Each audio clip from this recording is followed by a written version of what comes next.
Olá pessoal, olha aqui de novo, nosso segundo vídeo aqui do canal, um canal que não era um projeto pensado, né? Existe um projeto maior. Eu vou na sequência mostrar aqui qual é esse projeto maior, tentar resumir rapidamente, que também não é o objetivo principal desse vídeo, mas esse projeto, né, de rede social, desses vídeos, ele surge justamente nessa tentativa de é, compartilhar, né, essa ideia que nós temos e também até mesmo sair do nosso círculo aqui, né, que são eu e meus alunos e alunas, e quem sabe atingir um círculo maior, porque esse tema de desenvolvimento sustentável é algo muito, muito forte e a gente vai já falar um pouco mais sobre isso, né? Que é o nosso objetivo principal desse que a gente está chamando de projeto maior. Mas esse projeto paralelo surgiu e a gente está muito feliz com esse nosso primeiro vídeo, né?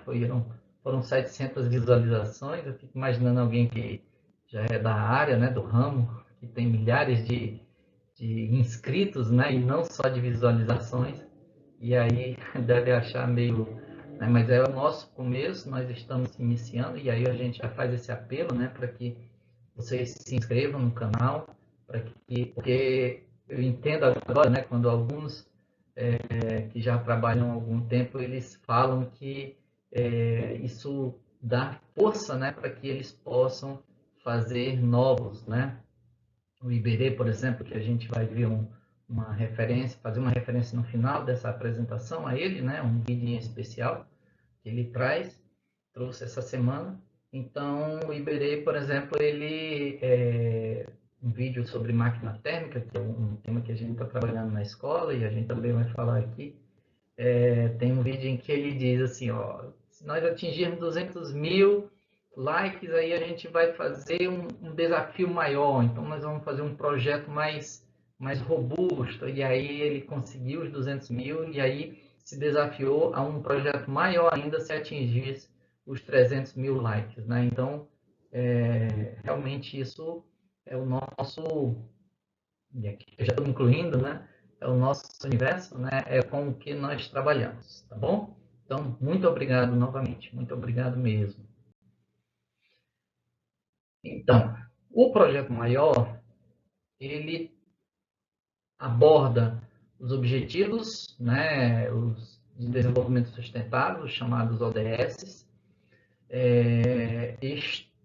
faz parte da Agenda 2030, né, como também é chamada. Essa Agenda 2030, ela vem justamente tentar reforçar, né, essa preocupação com as mudanças climáticas, que era algo até bem pouco tempo associado a ativismo, porém já faz algum tempinho que isso deixou de ser associado apenas a ativismo e hoje nós temos cada vez mais robusta toda uma economia, né? Nós temos um mercado financeiro cada vez mais se fortalecendo neste contexto que é chamado de ESG, uma sigla em inglês que significa ambiental, social, governança. Então, isso aqui, ou seja, nós temos agora a economia mundial, né, focando o desenvolvimento sustentável, a descarbonização. Então, os biocombustíveis, né, eu acho que todo mundo deve estar acompanhando aí o fenômeno que vem sendo o hidrogênio verde, né, esperamos que isso produza uma revolução em nosso país. É importante que, né, como foi uma fala de um dos envolvidos, né, nesse processo, né, que faz parte do governo federal, um dos secretários ele estava justamente fazendo essa reflexão, né, de que é importante também que esse hidrogênio verde, que já está trazendo recursos altíssimos, como por exemplo um dos mais evidentes é o que está acontecendo no posto Pecém, lá em Fortaleza, no Ceará. Então lá tem cada vez mais chegado novas empresas, novas gigantes, né, injetando bilhões de dólares naquele projeto ali no Porto Pecém, né, que fica no Ceará. Então, assim, como dizia esse secretário, é importante que não se torne apenas commodities, né, para a gente não continuar nesse ciclo que vem desde o Brasil colonial, né? De exportarmos, por exemplo, como ainda fazemos com a soja, como ainda fazemos com o café, né? E o café já é histórico, né? Já de longas datas que a gente trabalha com essas commodities, né? O problema aqui é nós temos uma oportunidade que esse hidrogênio verde, ele, como nós temos as cartas na manga, né, a gente forçar que venha também junto com esses investimentos, venham também, por exemplo, empresas, né, que estão na urgência, né, de trabalhar a descarbonização. Então, que essas empresas elas venham para cá, para o nosso país, que ela empregue brasileiros, que ela invista em tecnologia 100% brasileira, né? E não naquelas maquiagens de que a gente recebe as coisas tudo pronto só para montagem. Então, acho que é uma grande oportunidade para o nosso país.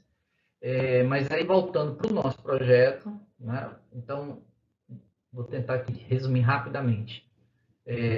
Temos, de um lado, essas empresas, né, que estão buscando trabalhar esse pilar ambiental, social, governança, e uma ponte, né, essa é a nossa proposta exata, né, de criar um elo, de criar uma ponte com a escola pública de periferia, que é onde eu trabalho especificamente. Então, levar os meus alunos e alunas para a fábrica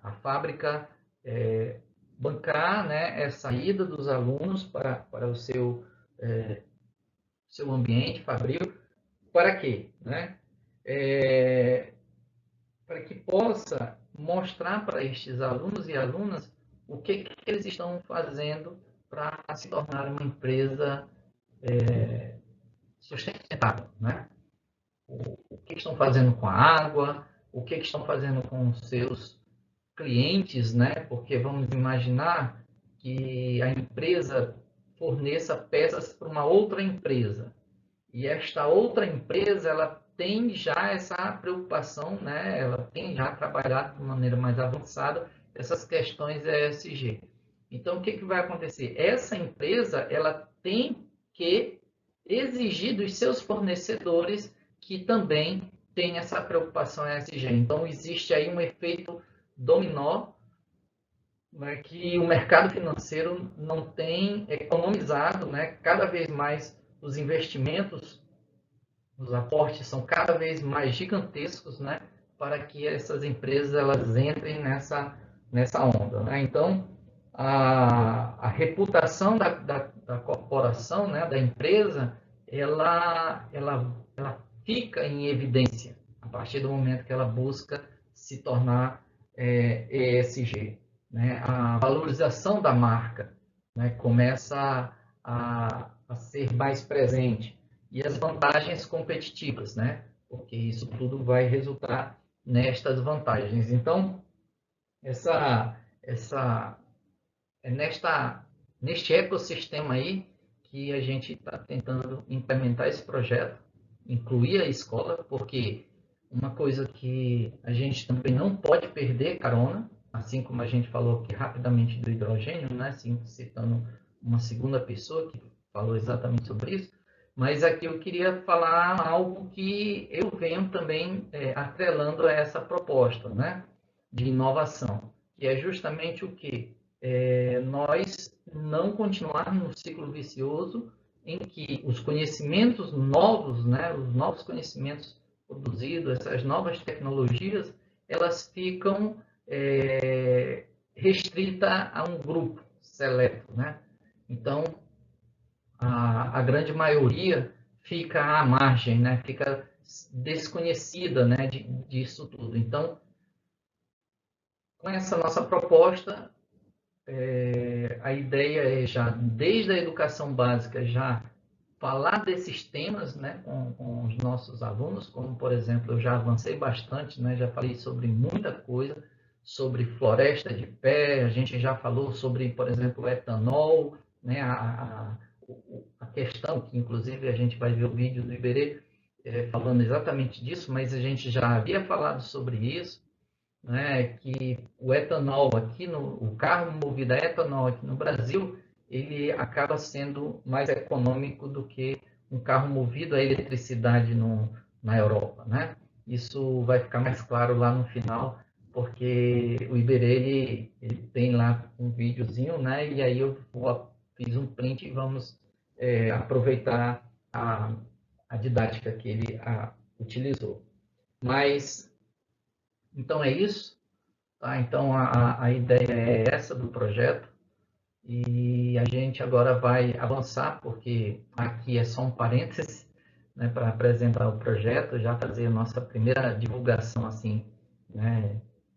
Isso a gente vem falando bastante, mas só em off, né, em sala de aula com os alunos e alunas, né? A gente já conseguiu, por exemplo, trazer um pesquisador para a escola, né? Esse pesquisador fez uma belíssima, né, apresentação sobre ODS, né? Falou sobre um projeto que é coordenado, né, por este professor que é chamado Atlas ODS Amazonas, que é um projeto da Universidade Federal aqui do Amazonas. Então, assim, a gente já conseguiu fazer essa iniciativa, a gente está estudando aí trazer alguém da área pública, né, do governo estadual, federal, municipal, que seja, para que eles possam apresentar, né, do ponto de vista do governo, como é que estão essas questões. Então, temos um pesquisador, a gente tem esse projeto de trazer alguém da área do governo, mas o principal mesmo são as empresas, porque aí a gente vai tirar os nossos alunos de sala de aula. Então, imaginar que alunos de escola pública vão ter acesso a um espaço não formal de aprendizagem, então a gente tem uma expectativa muito grande de que esse projeto ele consiga ter um impacto, né? E a gente com isso a gente possa vender a ideia, né? Vender a ideia e outros colegas, né? Espalhados aqui pela cidade, pelo país, até que seja, né? Esperamos, desejamos, possam replicar isso. Né? A ideia é que haja essa replicação desse processo, né? E que a gente possa ter esse novo momento da história que nós estamos vivendo de desenvolvimento, que a gente possa incluir a sociedade, né? Não de maneira seletiva, né? Não por méritos, mas incluir mesmo, né? No real sentido da palavra. Então, nosso projeto pretende levar, no caso, eu pretendo levar todos os meus alunos, né? Hoje temos um pouco mais de 80 alunos, essa é a ideia, que a empresa ela financia a ida desses um pouco mais de 80 alunos para o seu, né, espaço lá e a gente precisa conversar, negociar com antecedência, né, planejar com antecedência com a empresa o que exatamente, né, vai estar sendo apresentado para os alunos, mas é dentro desse contexto, né, de o que ela tem feito para trabalhar desenvolvimento sustentável. Ok? Então, como a ideia desse vídeo, né, é eu compartilhar o que a gente já está fazendo, né, isso já é real, essa parte do projeto ela já andou bastante, porque esses conceitos nós temos trabalhado dentro de sala de aula.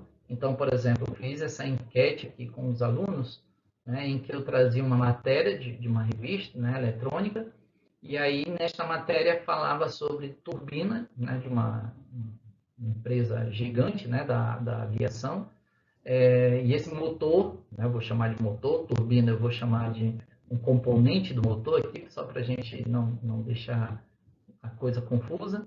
Então, o motor produzido por essa companhia, ele está dando passos largos em relação a uma proposta que há no meio da aviação, né, que é de até 2050 ter zero de emissão, né, que é o voo líquido zero, como está sendo chamado, que são justamente a descarbonização, né, dessa queima de querosene. Né? Então, a gente elaborou essa enquetezinha aqui na turma, em todas as 3 turmas da segunda série, e a ideia, e aqui vocês já podem perceber que isso é concreto, né? É o que nós já estamos trabalhando. A gente, na verdade, já conseguiu, né? Felizmente, conciliar muitas coisas, porque como é segunda série, a gente começou com termodinâmica, a gente tem abordado, inclusive, questões na física, né? Que traz essa pegada ambiental, né, e tudo mais. Então, do clima, né, principalmente do clima, que é uma dos tópicos, né, que temos que trabalhar nessa nossa unidade curricular de aprofundamento. Desculpa, eu não expliquei, mas a questão é que eu estou com uma disciplina de Física 2, né, então nas 3 turmas, Física 2, que devido ao novo ensino médio só é um tempo na semana, um tempo de aula, e eu tenho também essas unidades curriculares de aprofundamento. Então, tenho 2 delas, e aí nessas unidades curriculares de aprofundamento a gente tem trabalhado Amazônia, biodiversidade e clima. Tá? Então, nessa questão em específico, para a gente não se alongar mais do que já nos alongamos, ela trata, né, desse motor, e a proposta é que o motor ele já já melhorou em relação aos seus antecessores, e ele é um motor também muito maior, né? Vai poder conduzir, né, uma quantidade de passageiros também maior.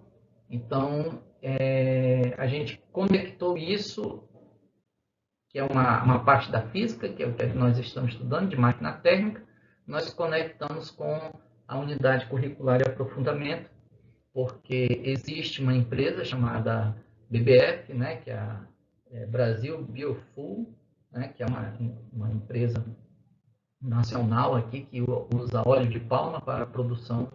Na verdade, tem esse projeto, né, aqui para a Zona Franca de Manaus, de usar o óleo de palma para a produção de biocombustível, né, da aviação. Então, isso é algo fantástico, né, porque a quantidade de combustível é de milhões de galões, né, usado anualmente, né, na aviação, e a previsão é que isso aumente drasticamente nos próximos anos. Então, esse desafio até 2050 existe algumas falas de que é quase que inatingível, né?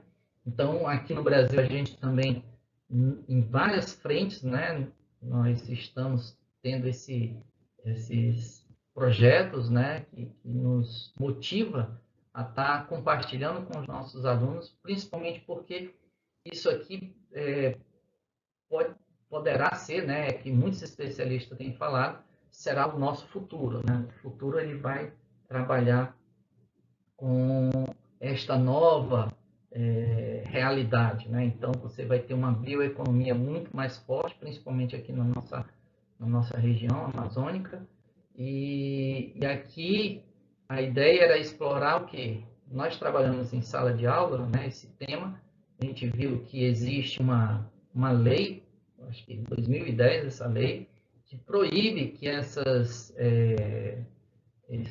essa palma ela seja plantada ou extraído o óleo dela de maneira mecânica, né, mecanizada. Né? Então, é utilizado áreas degradadas também, isso é uma outra exigência por lei, então existe uma rigorosidade, porque sempre a gente fica preocupado quando se pensa em agronegócio nessa nossa região, né? Porque a gente já pensa logo que vão desmatar para poder plantar, e aqui não.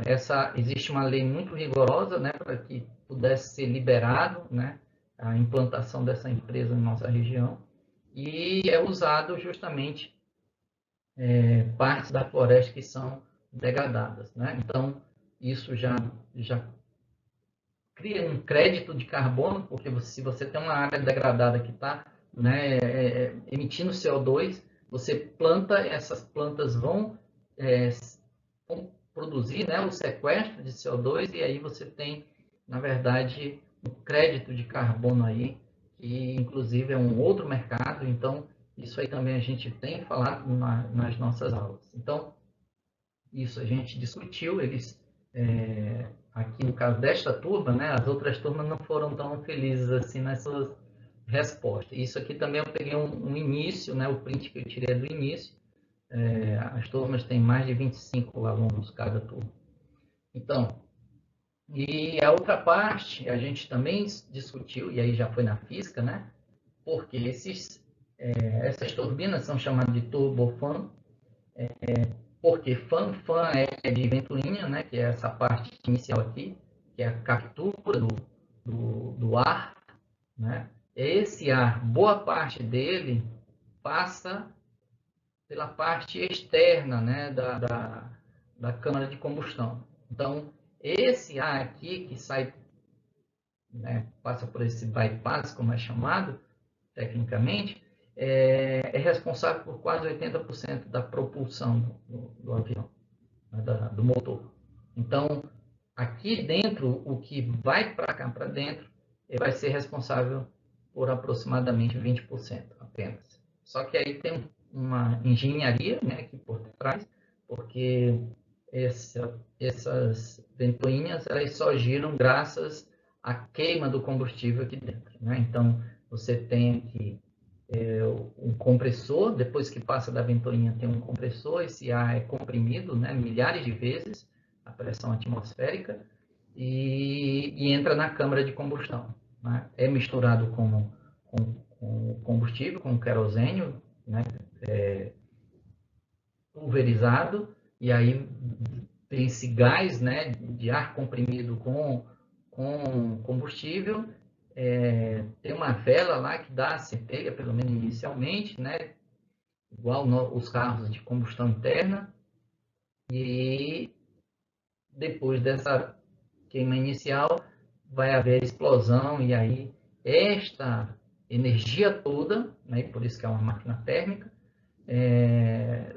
proveniente da dilatação, né, da expansão, melhor dizendo, do gás, vai girar uma turbina, que é onde a gente chama, né, de nome mais apropriado, né, a turbina. Então, essa turbina gira devido a essa explosão, e o giro dela, essa turbina está fixa a um eixo, e esse eixo é quem faz tanto o compressor funcionar quanto a ventoinha, né? Então, está tudo conectado.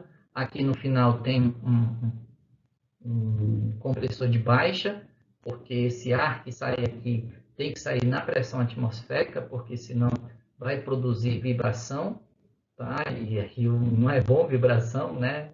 Quando a gente passa por uma turbulência, a gente sabe bem que não é bom.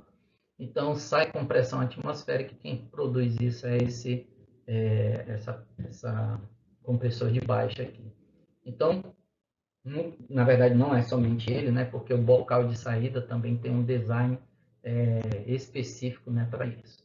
Agora, esses quase 80% aqui, vocês entendem agora que só é possível graças ao 20%.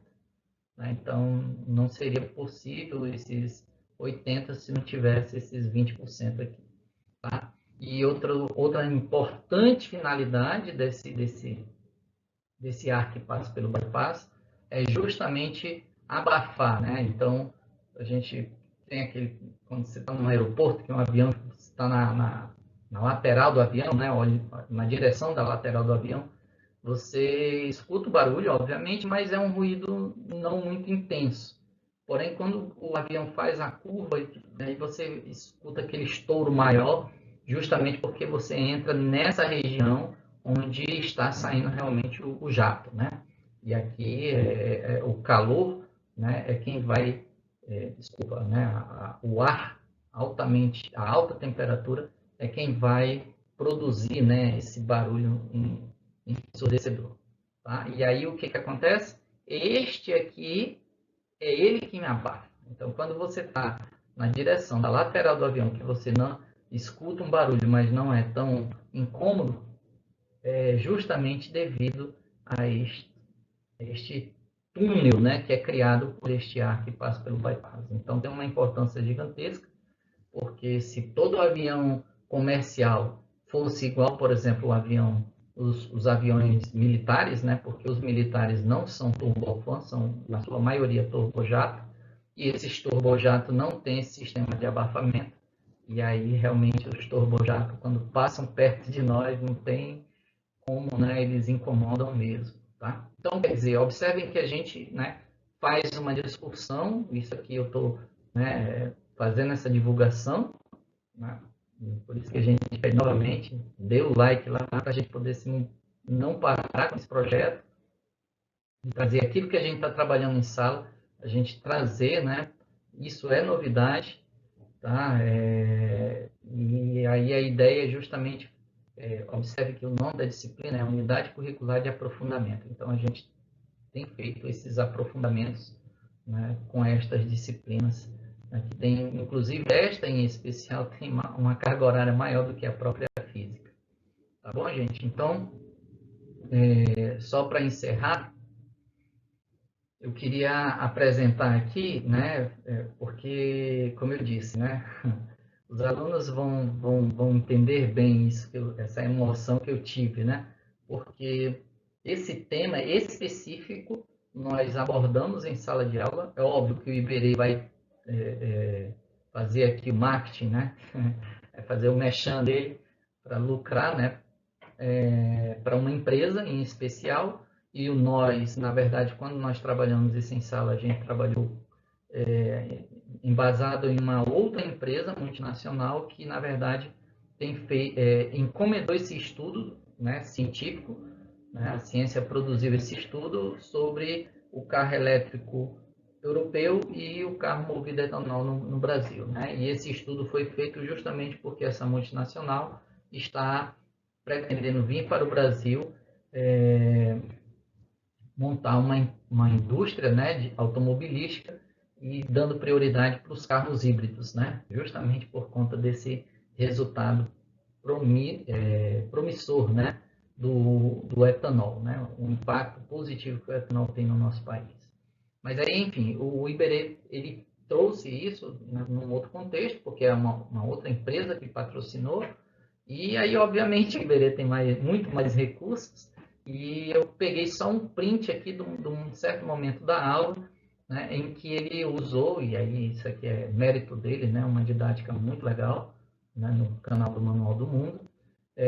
Aqui ele já passou pelo momento em que, no lugar da cana-de-açúcar, tinha aqui uma exploração de petróleo, então você tinha do poço à roda, como ele chama, né? Então ele estava dando ênfase o quê? Não tinha essa seta verde, porque a verde aqui é a captura, né? O sequestro de carbono pela cana-de-açúcar devido à fotossíntese, mas no caso do poço de petróleo não tem essa parte verde, só tem emissão, né? E aí o vermelho com as setinhas, né, na direção da atmosfera é para dizer que está emitindo. Então você tem emissão devido a produção de petróleo, né, a extração do petróleo, você tem emissão devido à queima, né, em termoelétricas principalmente, né, você tem os caminhões que transportam, né, então isso tudo vai se somando, incluindo o carro, né, o próprio carro movido a gasolina, ele vai, movido a diesel, ele vai emitir CO2, e aí você tem aqui todo um ecossistema, né? Ele chamou do poço à roda, muito prejudicial ao planeta. Já no caso do etanol, aqui eu acho que ele talvez não foi muito feliz, ele esqueceu de colocar o verde aqui do carro movido a etanol, porque no que você tem aqui a fotossíntese, então tem o sequestro de carbono, mas o carro também movido a etanol, se você pegar todo o ciclo completo, existem estudos que apontam que a emissão é zero. né?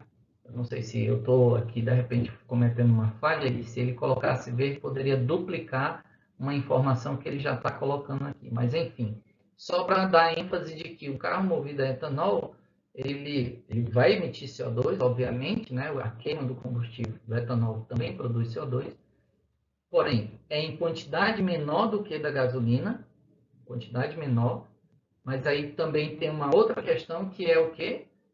O etanol precisa de um combustível renovável, porque a cana-de-açúcar é plantada novamente, né? E hoje tem etanol que vem, por exemplo, da biomassa, né? Então, já é uma eficiência no processo, né? Então, você está aproveitando, por exemplo, o bagaço para produzir também etanol. Então, você tem várias tecnologias aqui cada vez mais se modernizando, né, que está tornando esse etanol algo que a gente às vezes que acompanha, eu que acompanho bastante frequência, né, esse ramo, parece que existe até um boicote, né, para não se divulgar tanto, né, a importância que o etanol tem no nosso país, tá? Mas aí, enfim, aí ele faz do carro elétrico. Obviamente, o carro elétrico não produz nada, não gera nada de CO2, apesar de que ele não faz referência à questão da bateria, que tem toda uma questão aí em relação ao cobalto, né, que é usado na bateria. A gente discutiu isso em sala, e já ele não traz essa discussão. Mas aí não tem emissão nenhuma. Porém, tem a baixa emissão, né, devido à distribuição de energia, devido ao posto lá que vai abastecer o carro elétrico e tal. Mas onde é que o carro europeu perde para o nosso carro etanol? Porque para o carro europeu abastecer de eletricidade, ele vai abastecer de uma eletricidade que foi gerada, em sua grande parte, de combustíveis fósseis. Na Europa é muito comum, né, termoelétricas movidas a carvão mineral.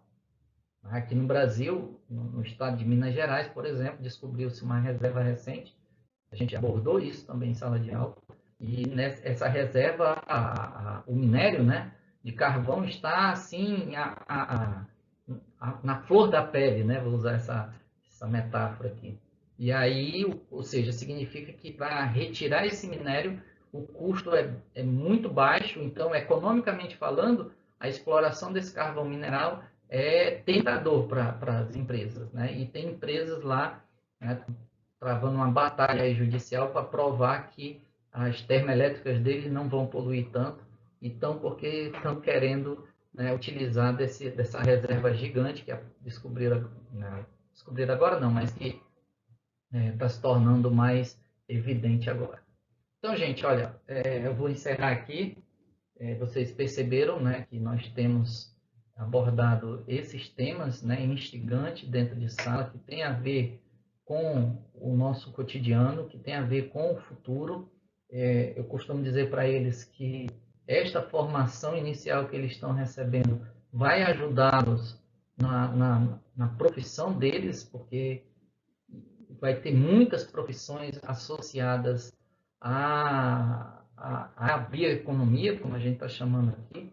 Né? Por exemplo, recentemente, e foi bem recente mesmo, nesse mês de junho, o CBA, né, que é o centro, que era chamado Centro de Biotecnologia da Amazônia, né, recebeu um decreto, né, tem um decreto que mudou a sua organização social, e aí agora ele não vai mais depender dos incentivos exclusivos da Zona Franca, ele vai ter possibilidade de se candidatar a vários editais nacionais e internacionais, então, ou seja, captação de recursos do Centro de Bioeconomia da Amazônia, que recebeu esse novo título. A ideia é que ele possa ser uma mola propulsora, né, dessa nossa bioeconomia local. Tá? E, assim, uma coisa que é importante, que a gente tem falado muito em sala, é trabalhar a nossa região, né, mas trabalhar a floresta de pé. Né? Então, isso é algo importantíssimo. Uma outra coisa que eu não sei, né, até onde esse vídeo vai, mas é importante também nós dizermos, que é também interessante que valorize-se. Né? Então, nosso trabalho hoje poderá dar frutos, que é o que os nossos alunos se interessarem, os nossos alunos se aprimorarem e poder ser os futuros profissionais, né? Ou seja, o povo daqui, o povo amazônico, né? Podendo exercer esses cargos, né? Mais na frente, né? Porque a Zona Franca de Manaus está aí para provar, né? Essa migração do Sudeste para a nossa região, né? E a gente já vê movimentos, né? A gente tem projetos aqui, nós temos cabeças pensantes em relação à Amazônia, à exploração da Amazônia de pé, e a gente vê, por exemplo, uma ênfase muito grande sendo dada a personalidades do Sudeste, né? Então isso para nós não é muito agradável, né, de visualizarmos, porque nós também temos pessoas altamente competentes aqui e que não têm as mesmas aberturas, né, a este universo, né, esse ecossistema que está se formando.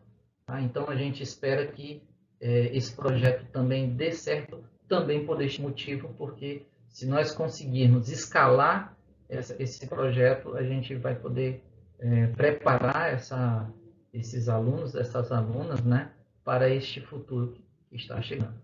Muito obrigado, pessoal. Não esqueça de se inscrever, por favor, dá o seu like. Muito obrigado.